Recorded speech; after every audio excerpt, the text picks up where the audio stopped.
27장 1절에서 8절 제가 갖고 있는 구약성경 191쪽에 있는데요. 우리 주신 말씀 받들어서 교독하겠습니다. 여호와께서 모세에게 말씀하여 이르시되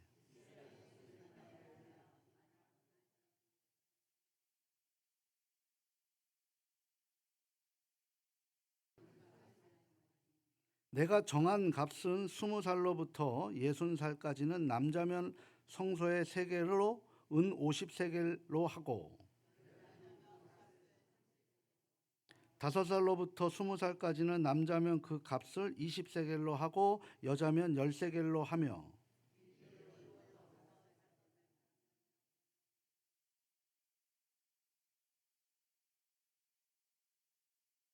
60살 이상은 남자면 그 값을 15세겔로 하고 여자는 10세겔로 하라. 그러나 서원자가 가난하여 내가 정한 값을 감당하지 못하겠으면 그를 제사장 앞으로 데리고 갈 것이요 제사장은 그 값을 정하되 그 서원자의 형편대로 값을 정할지니라. 아멘. 오늘 이 말씀을 통해서 우리 말씀의 제목 같이 나누며 또 하나님의 말씀 알아가는 은혜의 시간 되기를 소망합니다. 함께합니다. 서원이 중요한 첫 번째 이유. 다음 주는 뭘까요? 두 번째 이유겠죠, 그죠? 우리가 이제 레위기를 지금 공부하고 있어요. 참 손대기 어려운 그 책입니다. 그리고 참 어려운 책이고 굉장히 또 난해한 책 중에 하나인데요. 근데 우리가 레위기를 단순히 그냥 구약 시대 이스라엘 백성들이 하나님께 제사를 드리는 역사책으로만 생각하고 그렇게 치부해 버린다라면 이것이 오늘날 복음 시대를 살아가고 있는 우리들에게는 굉장히 딱딱한 책이에요. 어떻게 보면 이 레위기 정확하게 하면 출애굽기 20장서부터 시작을 해서 점점 우리의 눈꺼풀이 점점 내려가고 그리고 레위기 27장 정도 되면 이제 하나님 나라 갈 수 있는 그런 책의 이야기들이 바로 이 이야기입니다. 반복이 되고 있죠. 너무 딱딱하기만 하고 재미도 없어서 묵상할 이유를 찾지 못하는 책으로 전락해 버립니다. 그런데요, 레위기는 그런 책이 아니에요. 우리에게 굉장히 중요한 책이라는 것을 우리가 지금 같이 함께 연구하고 있는 거죠. 하나님의 말씀은 태초서부터 지금까지 우리에게도 동일하게 유용하고 살아있는 하나님의 말씀인 줄 믿으시기를 바랍니다. 그래서 하나님이 과연 어떤 분이신가, 하나님에 대한 정체성에 대한 부분을 생각하면 이 레위기는 우리가 얘기하는 율법서라고 하는 모세오경, 창세기, 출애굽기, 레위기, 민수기, 신명기, 바로 이 모세오경에 이 레위기가 가장 중요한 책이라고 알아야 돼요. 이스라엘 백성들이 출애굽을 하는 중에 그 과정 중에 이스라엘 백성들이 애굽에서 10개의 재앙, 그렇죠? 10번의 재앙을 직접 목도했어요. 그리고 6월절이 지나고 바로 급하게 그 애굽을 탈출을 해서 그 홍해 앞에서 기적을 또 체험했던 능력의 하나님을 그들은 목도했다라는 거죠. 그리고 이들을 시내산으로 인도해서 그곳에 임재했을 때 그곳이 거의 막 진짜 불타오를 정도로 엄청난 그런 영광이 있었습니다. 그래서 백성들이 생각할 때 과연 이 위대하시고 이 강력한 하나님을 우리가 어떻게 모실 수 있을까라는 그런 마음들이 그 안에 다 담겼어요. 그래서 이들은 이것은 우리 능력으로는 이 하나님을 불가능하다, 모시기는 불가능하다, 직접 만날 수 있을 수 없는 것이다라고 얘기했는데 하나님이 우리의 이 마음을 알고 어떻게 하셨습니까? 우리를 직접 만나 주실 수 있는 방법을 제정해 주신 것이 레위기의 제사 제도라고 할 수 있는 거죠. 그렇기 때문에 이 레위기를 통해서 하나님 우리를 만나 주셔서 그동안 우리는 진노의 자녀였는데 이 레위기를 통해서 그래서 상번제 번제로 365일 번제물을 뭐하라? 꺼트리지 말게 하라. 그래서 그거를 제사장이 그거를 준비하고 있고 그 제사장이 그것을 담당하면서 그 진노의 불이 365일 하나님께서 은혜의 불로 이끌어 주시는 것이 레위기였다는 거죠. 그리고 하나님의 거룩한 백성으로 살아갈 수 있도록 우리에게 삶의 규정을 만들어 주신 것이 레위기였다라는 거죠. 그 레위기는 얼마나 우리에게 중요한 것인지를 알아야 되는 거예요. 어떻게 보면 율법의 613개의 근간이 될 수 있는 것이 레위기 말씀이라고 할 수 있는 거죠. 그 모세오경의 핵심이에요. 이 레위기를 통해서 광야 여정을 살아갈 수 있게 말씀하셨고 그리고 그렇게 또 가나안 정복을 하면서 이스라엘 백성들이 하나님의 선택된 민족으로, 그리고 그것이 예수 그리스도를 통해서 우리에게까지 이어질 수 있는 예배의 그런 기초, 오리엔테이션이 될 수 있었던 것은 바로 레위기였다라는 거죠. 그 레위기는 우리에게 정말 중요한 책이라는 거예요. 그래서 이렇게 레위기는 백성들이 하나님을 모실 수 있는 매뉴얼이라고 할 수 있죠. 방법이라고 할 수 있죠.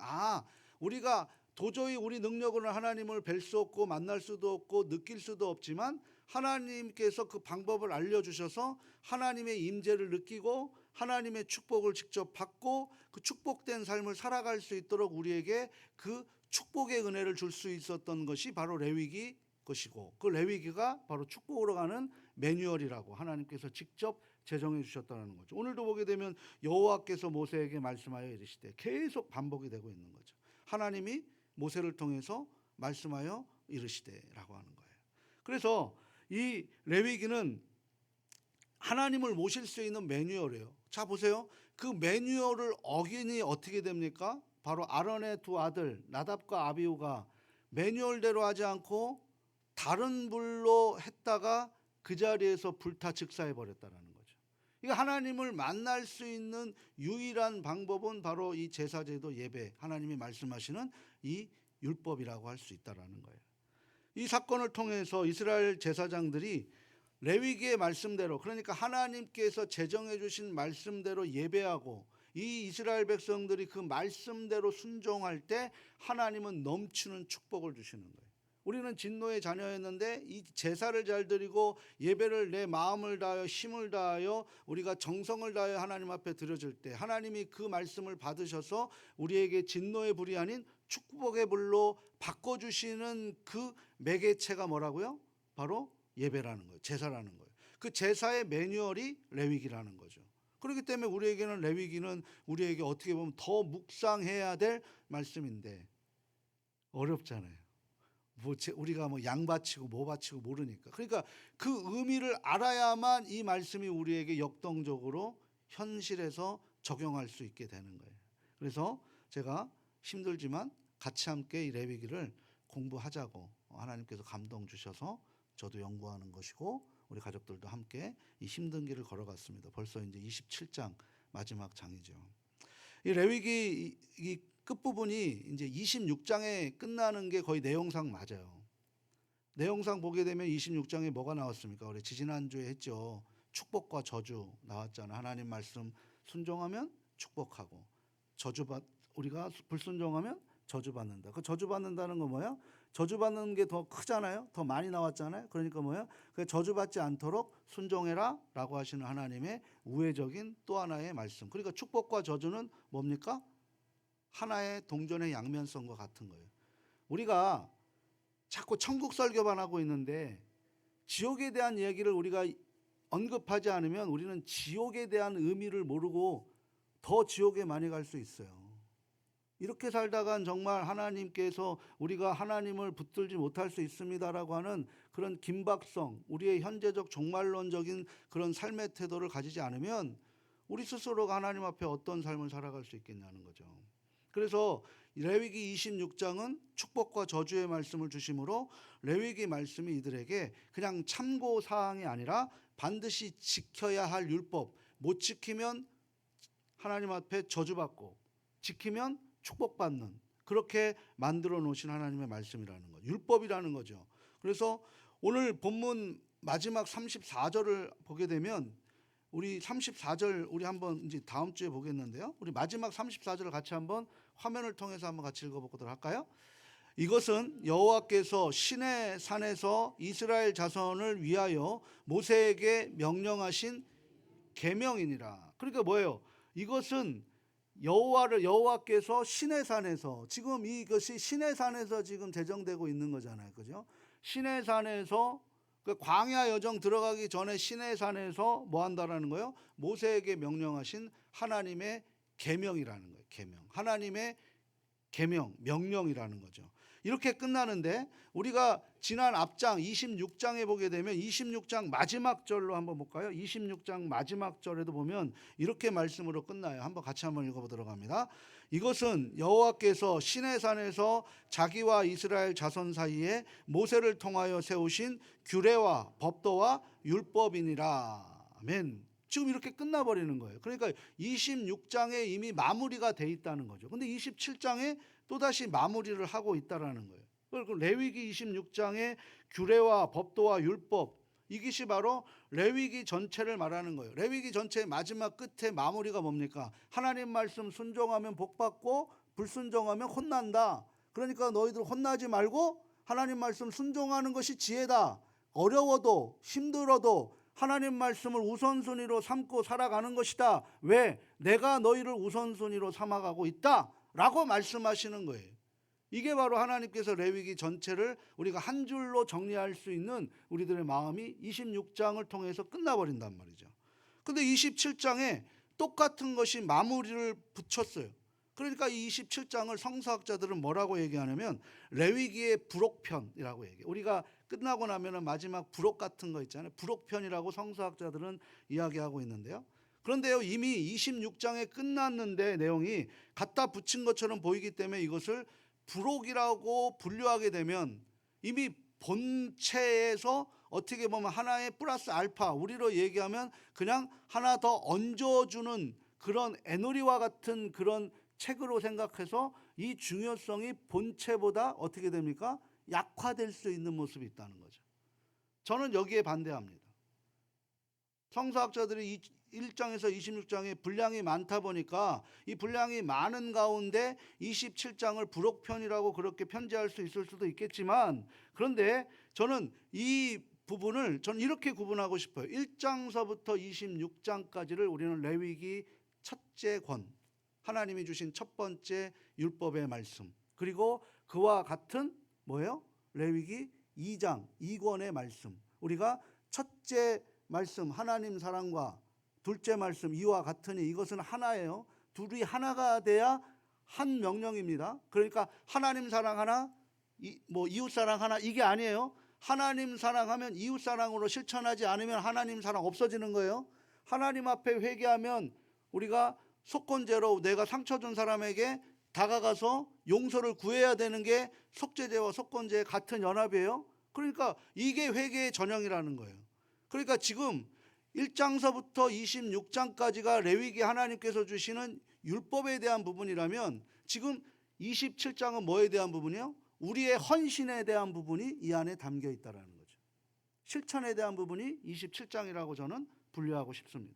그래서 이 무게가 단순히 분량이 작다고 해서 무게가 없는 것이 아니라 저는 1장서부터 26장까지 레위기 1권과 그리고 27장의 레위기 2권의 그 무게는 같다고 본다는 거죠. 그렇게 또 보셔야만 이 말씀이 우리에게 명확하게 해석이 될 수 있습니다.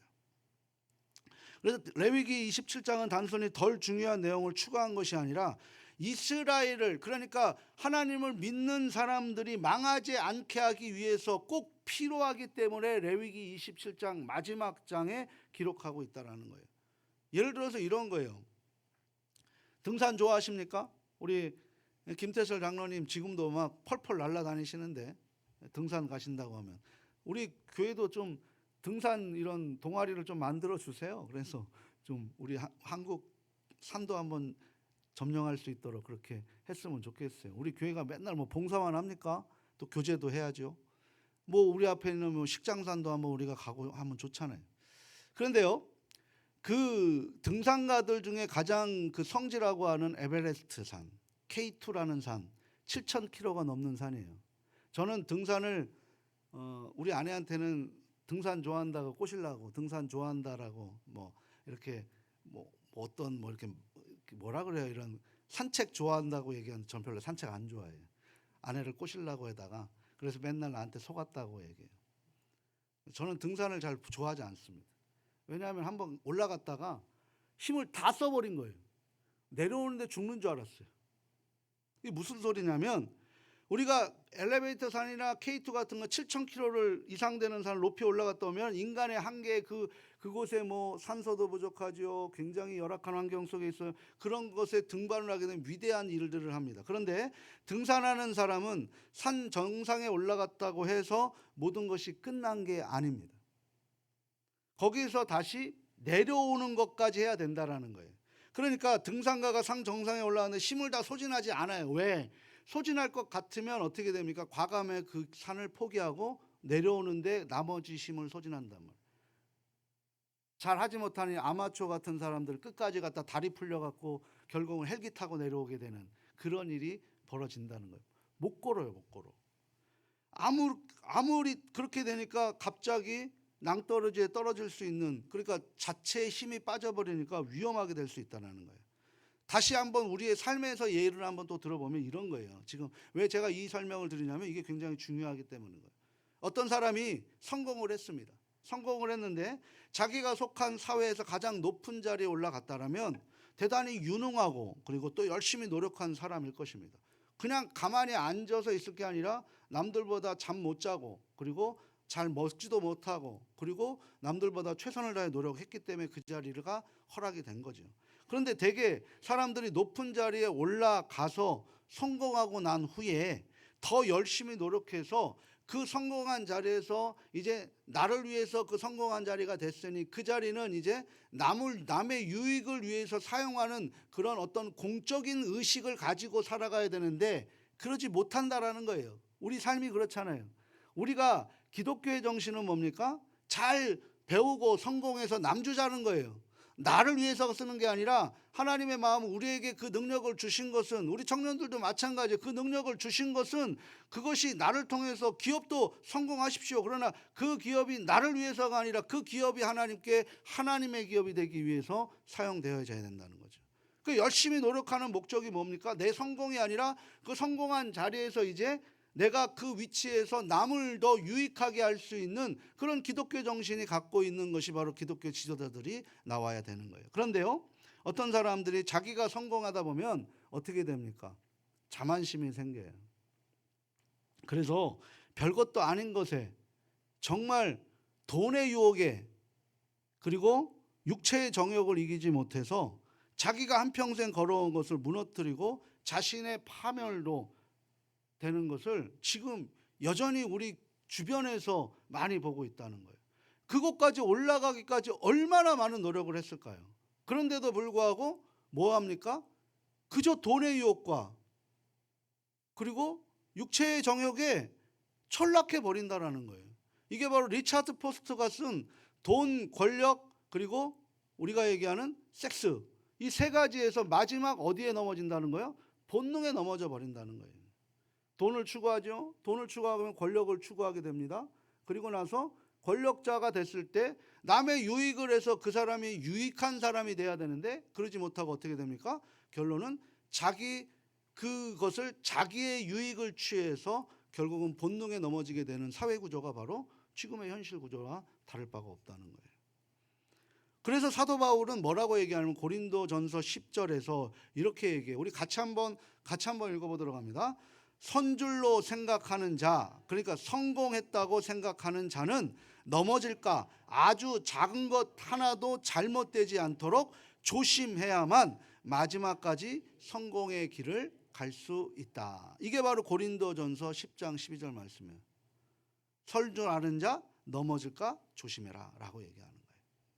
성경에서 보면 끝까지 믿음의 길을 간 사람들의 성공한 후에 오히려 그 사람들은 어떻게 합니까? 자기를 채찍하는 사람들이 성공의 마지막 끝자락의 그 모습을 보고 자신의 그 삶을 자신에게 돌리는 것이 아니라 남을 향해 돌리는 모습으로 성경에 그 인물들이 기록되어 있어요. 대표적으로 누가 있습니까? 다니엘의 경우가 그래요.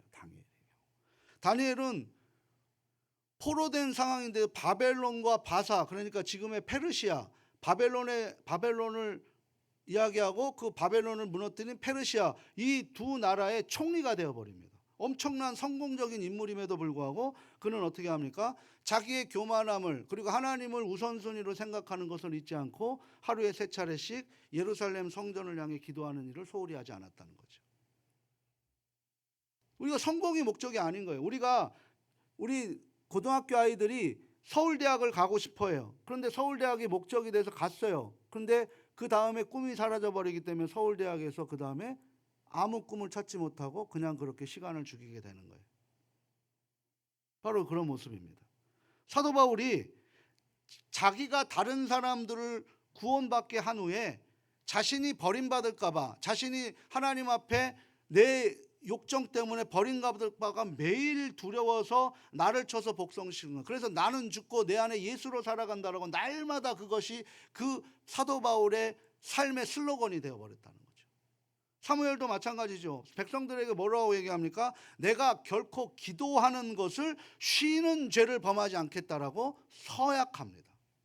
이 모든 성공한 직후에 작은 육체나 정욕의 탐욕에 빠지지 않기 위해서 그런 거예요. 우리 예수님께서도 그 십자가라는 대업, 하나님의 가장 큰 업을, 그 대업을 만들기 위고 그것을 지기 위해서 겟세마네 동산에서 땀에 피가 맺힐 정도로 그렇게 구구절절하게 기도하셨고, 제자들에게 시험 들지 말라고 깨어 기도하라고 그렇게 간청까지 했던 것이죠. 그러나 베드로는 어떻게 했습니까? 기도하지 않고 졸다가 나중에 어떻게 됐습니까? 예수님을 모른다고 3번이나 부인했고 저주까지 했습니다. 가룟 유다는 어떻게 했습니까? 오히려 자기 마음에 안 들다고, 자기 뜻대로 안 된다고 예수님을 은 30에 팔아먹는 자리까지 가고 말았던 것입니다. 예수님의 제자였는데도 불구하고 그런 낭떠러지로 고꾸라지는 그런 인생으로 살아가게 되는 거예요. 늘 전쟁에 승리해 왔기 때문에 승리에 도취되어 있었던 다윗도 조심하지 않고 교만하다가 어떻게 됩니까? 결국은 남의 여인을 강간하게 되고 그 남편을 청부살해하게 되는 그런 오명을 붙들게 되고, 결국은 자기 아들에게 칼날이 다가와 도망가는 비참한 심세로 전락해버린 데도 있었다라는 거죠. 우리가 이것을 통해서 알 수 있는 것은 뭐예요? 결국 이스라엘 백성들이 레위기 26장까지 오게 되었다는 것은 백성들이 하나님의 말씀에 순종해서 하나님의 축복받는 것에 성공했다라는 의미로 26장까지 왔다는 거예요. 그런데 26장으로 끝나면 안 되고 27장으로 이어져야 된다라고 하나님은 모세에게 그리고 우리에게 말씀해 주고 있는 거예요. 이스라엘 백성들이 이렇게 부흥하게 하나님의 축복을 받고 있을 때 더욱 주의해야 하는 것은 무엇입니까? 아주 사소한 욕심이나 실수가 하나님의 축복을 재앙으로 변하게 할 수 있다라는 사실을 우리에게 다시 한번 일깨워주고 있는 거예요. 그래서 이미 이스라엘의 부흥의 불이 불고 있을 때 백성들은 아주 사소한 욕심과 이기심 때문에 하나님의 말씀에서 탈선하지 않도록 주의해야 했던 것이죠.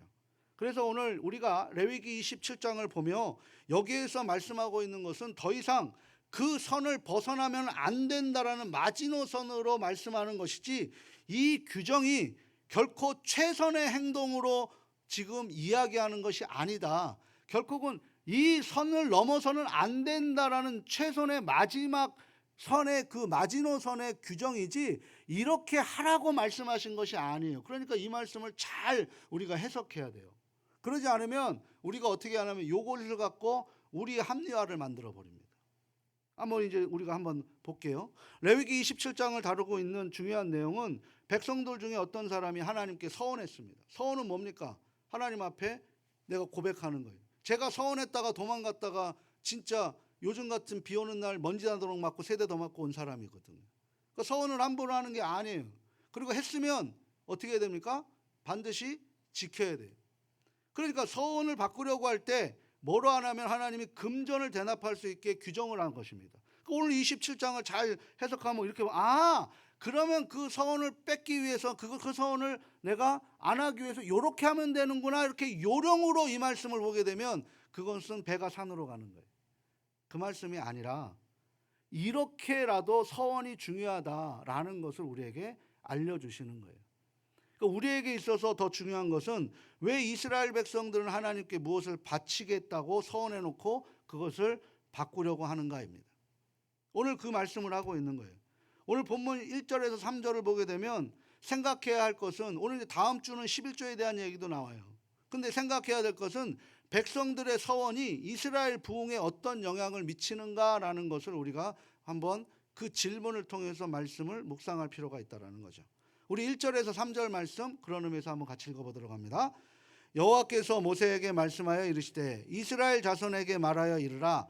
만일 어떤 사람이 사람의 값을 여호와께 드리기로 분명히 서원하였으면 너는 그 값을 정할지니 내가 정한 값은 20살로부터 60살까지는 남자면 성소의 세겔로, 은 50세겔로 하고. 아멘. 그러니까 여기에서 서원이라고 하는 우리가 얘기하는 네데르라는 단어가 있어요. 네데르. 이것은 나다르라는 단어, 그러니까 나다르라는 맹세하다, 다짐하다, 그리고 헌신하다라는 나다르라는 단어 동사에서 파생된 네데르라는 명사입니다. 그러니까 명사인 네데르는 뭐예요? 약속이라는 거예요. 약속. 내가 하나님께 약속하는 거죠.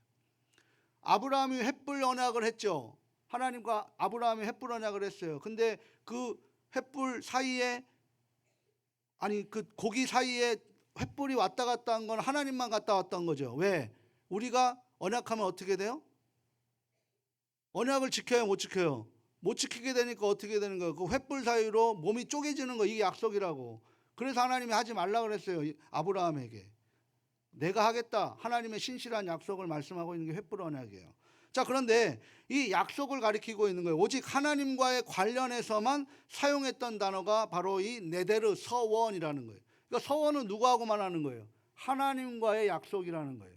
그러니까 이 하나님께서 이스라엘 백성들에게 5가지 제사를 했어요. 번제, 소제, 속건제, 속죄제, 화목제, 이 5가지 제사를 드리라고 명령했어요. 이 5가지 제사는 구약의 예수님을 예표하는 그런 모습이에요. 그럼 번제는 뭐냐? 번제는 바로 예수 그리스도의 죽음이에요. 다 태워드는 거죠. 그 죽음을 예표하는 거예요, 번제는. 소제는 뭡니까? 예수 그리스도의 부활하심이에요. 부활하심. 그것을 가리키고 있는 거고요. 속죄제는 뭐예요? 예수 그리스도의 대속이에요. 대속. 우리를 위해 죽으신 속죄제. 그러면 속번제는 뭡니까? 예수 그리스도의 속량이라는 거죠.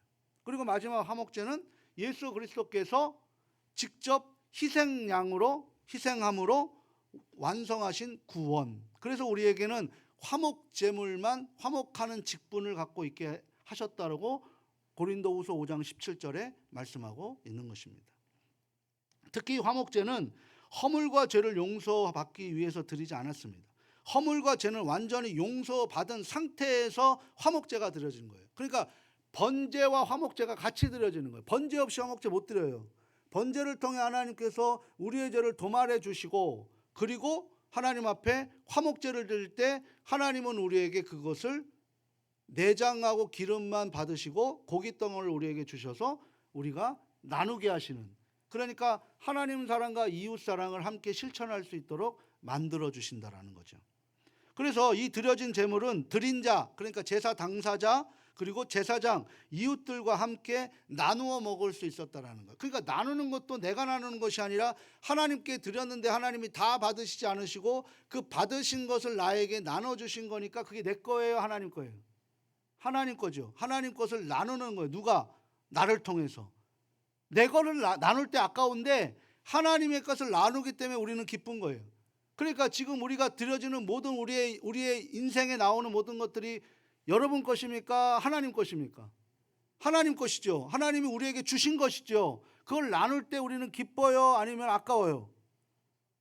여기서 이제 막 기쁘고 아깝다 막 이렇게 얘기가 나오는 거죠. 이 주인에 대한 의식 구조가 달라지는 모습입니다.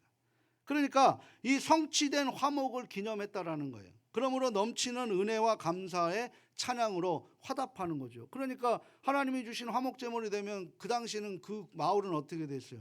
소고기 잔치되는 거, 소고기 파티되고 있는 거, 불고기 파티하는 거죠.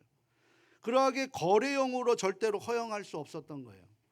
유무형의 소중한 무엇인가를 드릴 테니 간절히 바라는 소원을 이루어 달라고 할 수가 없었던 것이 서원입니다.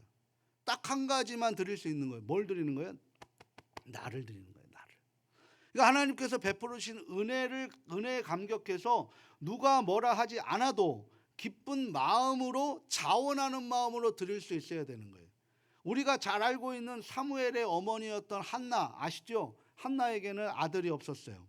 당시 아들은 그들의 삶의 자랑이었고, 그리고 삶을 살아간 근간이었습니다.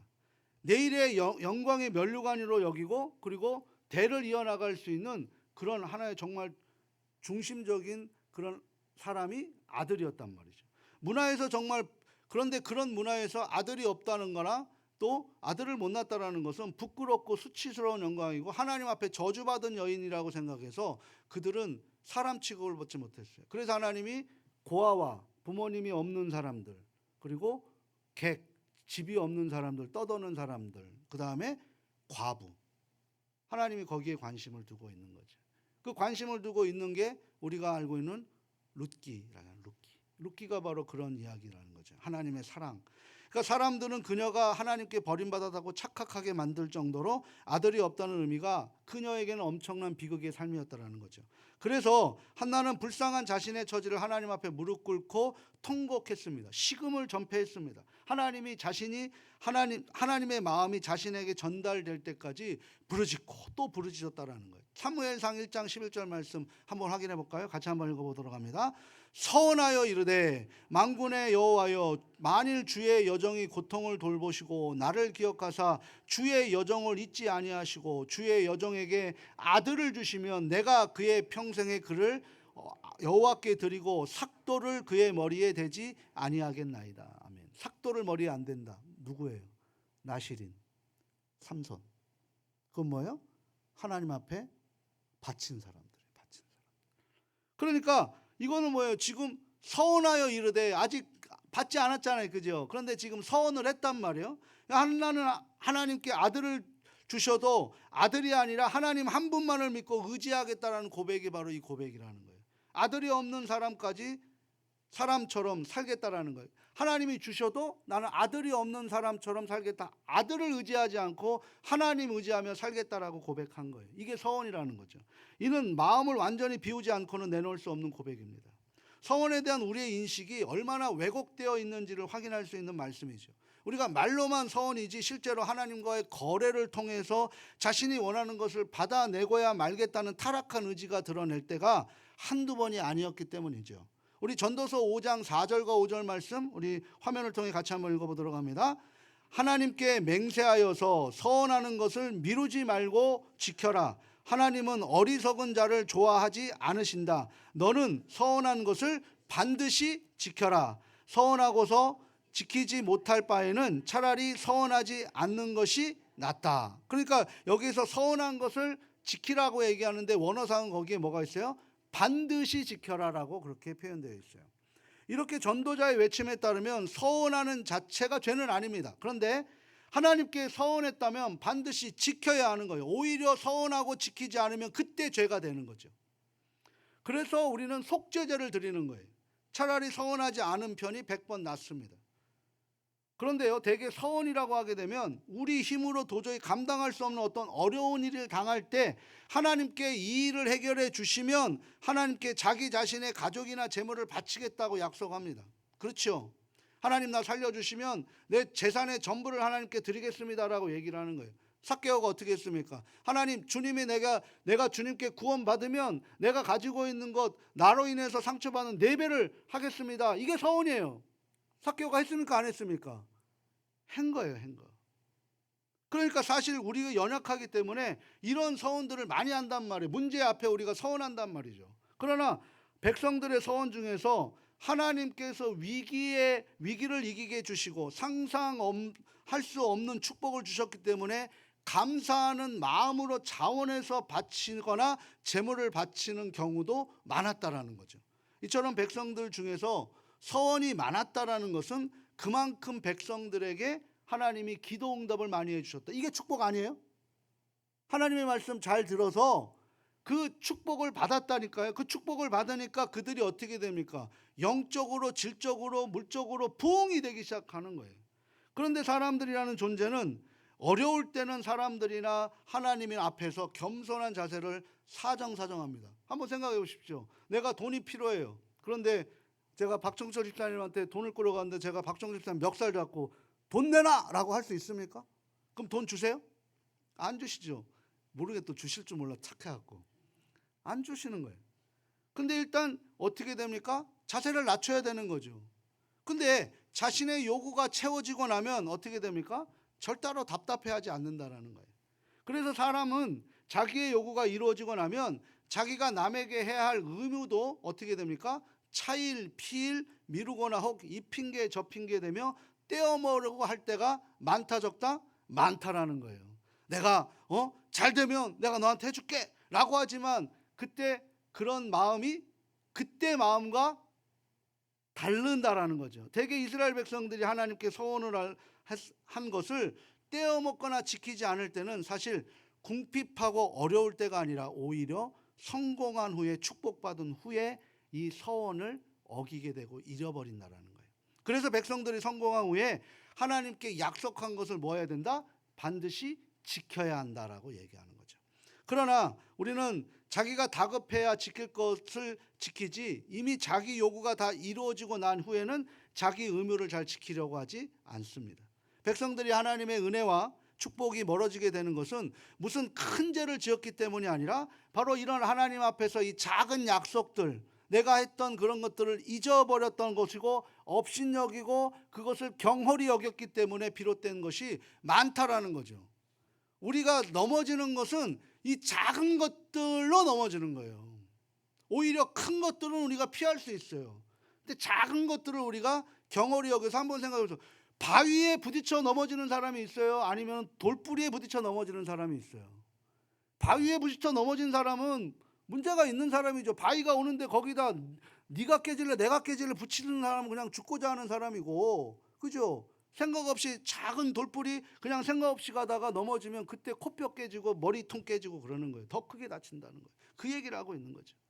그 백성들에게 있어서 죄의 틈이 벌어지게 되는 것은 자기가 마음 먹으면 얼마든지 지킬 수 있는 이 작은 약속을 업신여기고 지키지 않는 데서 비롯된 것이라고 할 수 있습니다. 그러므로 자기가 어려웠을 때 하나님께 한 서원은 성공한 후에 어떻게 돼야 되는 거예요? 반드시 지켜줘야 되는 거예요. 하나님의 테스트가 어디 있을까요? 바로 여기 있다라는 거예요. 하나님은 우리 교회 부흥시켜 주실 줄 믿습니다. 근데 그 부흥시켜 줄 때 우리는 서원하잖아요. 하나님, 우리 다음 세대 살리고 우리 교회가 실천하는, 이웃사랑 실천하는 것을 하겠습니다. 그런데 아마 부흥되고 나서 어떻게 할까요? 하는지 보자. 그러면 이제 우리는 꼬꾸라지는 거예요. 같이 함께 이 마음을 우리가 붙들어야 되는 거예요. 그렇게 하기 위해서 성공한 후에 자기 자신을 더욱더 가혹하게 책찍질해야 되는 거예요. 하나님께서 레위기 끝에 서원에 대한 규정을 두신 이유는 인간이 성공한 후에 언제나 마음이 변할 수 있다는 것을 너무나 잘 알고 있기 때문에 우리 마음은 절대로 한결같을 수가 없다는 거예요. 우리 이런 속담 있잖아요. 너무나 잘 알잖아요. 화장실 들어갈 때와 나올 때의 마음이 다르다. 왜 다를까요? 그죠? 이 인간이 자기 어려울 때나 혹 고난 중에 하나님의 응답받고 기도할 때 마음과 시간이 지난 후에 마음이 달라지는 거예요. 그러므로 하나님의 백성들이 하나님의 말씀이 멀어지지 않으려면 하나님의 복을 받은 후에, 특히 세상에서 성공하고 유명해지고 난 뒤에 자기 자신을 더 채찍질해서 예전에 자신이 붙들고 예전에 자신이 의지했던 말씀을 붙들고 몸부림쳐야 된다라는 거예요. 아마 우리 가족들에게도 신방 가고 하면 말씀이 선포됐을 거예요. 그 말씀 붙들고 기도합니까? 그 말씀으로 선포됐을 때 그것을 선포할 수 있도록 우리가 날마다 기도해야 되는 거예요. 원칙적으로 성도는 하나님께 자신을 바치겠다고 서원하는 것을 바꾸어서는 안 된다는 거예요. 이것이 바로 하나님의 분명한 뜻이라는 거죠. 그러나 하나님께서 원칙만 주장하시면 백성들 중에서 서원을 지키지 못할 사람들이 너무 많이 생기는 것을 잘 알고 있기 때문입니다. 그래서 하나님께서 자기 몸을 드리지 못하는 대신에 금전을 바꾸어서 드리는 것을 허용하는 것이지 그 자체가 원칙이 아니라는 거예요. 이게 왜 그러냐면 우리에게 죄로 가는 길을 피할 길을 주시는 길을 제공하고 계시는, 이게 하나님의 섭리하심이고 디테일함이에요. 이것이 은혜인 줄 믿으시길 바랍니다. 그러니까 이것이 방법론이 아니라 하나님이 우리를 그렇게까지 사랑하시고 우리를 죄의 길에서 벗어날 수 있도록 매뉴얼로 삼아주시는 것이 바로 오늘 27장의 말씀이라는 거예요. 사람이 하나님의 은혜에 진심으로 감사해서 자신을 하나님께 헌신하기로 서원했으면 어떻게 돼요? 반드시 바쳐야 됩니다. 그런데 몸을 바칠 수 없는 사정들이 생긴다는 거예요. 예를 들어서 어떤 사람은 성전에서 봉사하는데 성전에서 이런 사람이 필요하지 않을 수도 있습니다. 또 어떤 사람이 자신 스스로를 바치고 싶은데 몸에 병이 들어서 있다든가 가족 중에 누군가 아픈 사람이 있어서 더는 봉사할 수 없게 되었을 때가 있습니다. 그때 이것을 하나님은 돈을 환산해서라도 바칠 수 있게 하신 거예요. 그래서 오늘 대개 남자와 여자의 노동력을 나이로 환산해서 표 한번 보여주세요. 저 표를 통해서 20세에서 60세까지 남사면 은 50세겔, 여자면 30세겔, 그리고 나이가 어려서 일할 수 없는 나이면 5세에서 20세까지는 남자면 20세겔, 여자면 10세겔을 바치게 했고, 5세 이하, 60세 이상도 가격을 줄여서 바치게 하면서, 또 가난한 정도로 바칠 수 없는 사람들은 제사장에게 찾아와서 내가 이렇게 서원했는데 이런 사정이 있습니다, 어떡합니까? 라고 할 때 제사장이 그 값을 정해줘서 그 죄에서 벗어날 수 있는 길을 알려주는 하나님의 디테일함이 여기에 담겨 있다는 거예요. 이것을 통해서 우리가 알 수 있는 것은, 몸으로 자신을 하나님께 바치는 나실인이 되는 것은 이스라엘 부흥의 마치 불쏘시개가 되는 거예요. 그러니까 저와 여러분은 하나님 앞에 바쳐진 나실인이라고 봐야 돼요. 그런데 우리 자기 개인들이 사정이 생긴다고 해서 이것을 돈으로 대신 바치거나 그 자체의 이스라엘 부흥에 오히려 흠이 될 수 있다는 거죠. 예를 들어서 우리나라의 남자들이 군대 다녀오는 것을 우리는 신성시합니다. 그런데 만일 그것을 돈으로 대체할 수 있다라고 오늘 이 본문을 그렇게 적용해 버린다라면 가난한 사람들만 군대 가는 거예요. 부자 사람들은 어떻게 해요? 돈으로 매수하는 거. 지금도 그러고 있지 않습니까? 결국 군대는 불만거리와 상처가 될 수밖에 없는 거예요. 군대 간 사람들은 이 세상에 흙수저밖에 될 수 없는 것을 낙인 찍히는 것밖에 안 되는 거죠. 그래서 우리나라의 신체에 무슨 결함이 없는 이상 대한민국 모든 남자는 군대를 갔다 오게 하고 돈으로 대답하는 것이 허용되지 않는 것, 이것을 아주 큰 엄벌로 처하는 것이죠. 로마 시대가 사람들이 가족을 떠나서 군대에 가서 고생하는 것이 싫으니까 어떻게 한 줄 아십니까? 돈으로 용병을 샀어요. 그래서 가족 대신에 그 용병을 돈으로 사서 보냈습니다. 나중에 어떻게 된 줄 아십니까? 로마가 그 용병에 의해서 멸망당해요. 그 역사적인 사실입니다. 하나님께 몸을 바치기로 서원을 했으면 당연히 몸으로 봉사해야 되는 게 마땅한 거예요. 본문의 서원을 금전적으로 바꿀 수 있도록 허락하신 것은 자신의 할 수 없는, 몸으로 바칠 수 없는 심각한 문제나 어떤 어려움에 처해 있을 때 그것을 몸으로 봉사할 수 없기 때문에 돈으로라도 바치라는 것이지, 서원한 뒤에 돈을 바치면 된다는 뜻이 아니라는 거예요. 이걸 그래서 오해하시면 안 된다는 거예요, 이 말씀을. 사실 이스라엘이나 교회나 부흥이 일어나는 것은 몸으로 봉사하는 사람들이 자연히 많아지게 됩니다. 한번 생각해 보십시오. 우리 교회가 막 11조가 막 나눠서 막 돈은 많아요. 근데 일할 사람이 없어요. 그럼 교회 부흥될 것 같습니까? 부흥 안 되는 거예요. 부흥되는 교회가 어떤 교회예요? 기도원 300용사가 되는 거예요. 모두가 다 일일 1사역을 하는 사람들이 나와야만 그 교회가 부흥하는 거예요. 그게 바로 몸으로 하나님 앞에 서원을 드릴 때 그것이 바로 교회가 부흥하는 것이고 우리 인생이 부흥하는 것이고 하나님의 축복받는 것이고 복의 통로로 살아가는 거예요. 이게 바로 성경이 말씀하시는 레위기의 하나님의 규정이라는 거죠. 굉장히 좋고 건강한 현상입니다. 그러나 사람들이 몸으로 봉사하지 못하는 사람들이 있어요. 아픈 사람들이 있어요. 그때 어떻게 합니까? 나는 몸으로 봉사하지 못하지만 내가 지원하겠습니다. 물질 봉사하는 거예요. 그게 바로 부흥의 그 불을 같이 함께 공감하게 된다라는 것이지, 그냥 다 하기 싫어서 돈으로만 때운다라고 하면 그러면 우리도 봉사할 때 용병을 세워야 되는 거예요. 그럼 망한다니까요. 어느 교회가 그래요. 지금 식당 봉사할 수가 없어서 대형 교회 같은 경우는 지금 식당에 봉사하지 못하고 어떻게 합니까? 외식업체가 들어와서 돈 주고 사 먹어요. 이게 지금 교회의 현실이란 말이에요. 한국 교회가 봉사하는 사람들이 점점 줄어들고 젊은 사람들이 봉사하지 않으려고 한다는 거죠. 근데 그게 복 받는 게 아니란 말이에요. 진짜 부흥의 불이 꺼졌을 때 몸으로 봉사하지 않고 돈으로 자원하지 않고 오직 자기 사업이 바쁘다고 바깥으로 돌기만 할 때에, 이때 하나님의 축복이 사라지는 때임을 우리가 잊지 마시기를 다시 한번 주님의 이름으로 소망합니다.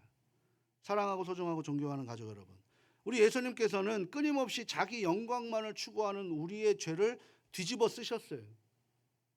영원한 죽음과 저주로 꺼지지 않는 불과 유황에 타고 있는 지옥 불구덩이로부터 우리를 건져내시기 위해서 우리 대신 몸을 던지신 분이 바로 예수 그리스도라는 거예요. 그래서 A.W. 토조라는 목사님이 이렇게 얘기하세요. 우리 같이 한번 읽어보도록 합니다. 오 하나님, 저를 희생함으로 주님을 영광롭게 하십시오. 주님, 제게 얼마든지 청구서를 보내주십시오. 저는 값을 정하지 않겠습니다. 저는 애론이나 흥정을 하지 않겠습니다. 주님을 영화롭게 하십시오. 저는 그 값을 지불하겠습니다. 이게 우리의 기도가 돼야 되는 거예요. 이처럼 서원은 허물과 죄로 죽은 우리를 구원하시기 위해 독생자 예수 그리스도를 보내신 은혜를 너무 감사한 나머지 내가 드릴 것이 몸밖에 없어서 자신을 드리는 거예요. 자원하는 마음으로 드리는 거예요. 나를 드리는 거예요. 나를. 감사와 찬송과 영광을 하나님께 올려드리는 거예요. 당연히 무엇을 해드릴 테니 나에게 원하는 것 주세요라고 말할 수 없습니다. 우리는 이미 복을 받은 사람들이고 그 복에 받은 복을 응답하고 거기에 반응하는 사람들이 되어야 되는 거예요. 절대로 거래형으로 쓰셔는 안 된다는 거죠. 물질을 주시면, 성공시켜 주시면, 건강을 회복시켜 주시면, 문제를 회복시켜 주시면, 이런 문장이 들어가는 순간 서원의 본질은 왜곡될 수 있다는 사실입니다. 세상 그 무엇보다 소중한 구원과 생명과 하나님 나라를 선물로 주시기 위해서 당신 스스로가 직접 인간이 되셔서 피조물이 되셔서 희생하시고 그 예수 그리스도께서 집중할 수 있는 은혜를 이 시간 구하시길 바랍니다. 자원하는 마음으로 나를 온전하게 드릴 수 있는 은혜를 구하시기를 바랍니다. 그것을 통해 오직 하나님 한 분께만 감사와 영광과 찬송을 올려드리는, 우리가 봉사하는 것이 억지로 하는 것, 오히려 하나님을 마음 아프게 하는 거예요. 기쁨으로 하는 것입니다. 하나님, 내가 이 기쁨에 동참할 수 있도록 주님 나에게 건강을, 재능을, 능력을, 시간을 허락하여 주셔서 감사합니다. 주님 은혜 붙들고 살아가고 싶습니다. 라고 이런 기도가 성숙된 기도이고 하나님이 우리에게 원하시는 기도인 줄 믿습니다. 우리 이 시간 오늘 말씀을 붙들고 서원의 첫 번째 하나님께서 주시는 이유, 중요한 이유가 무엇인지 우리 주님 간절히 한번 부르고 함께 기도하며 우리 함께 결단하는 시간 되도록 하겠습니다. 함께 기도합니다. 주여 하나님 감사합니다.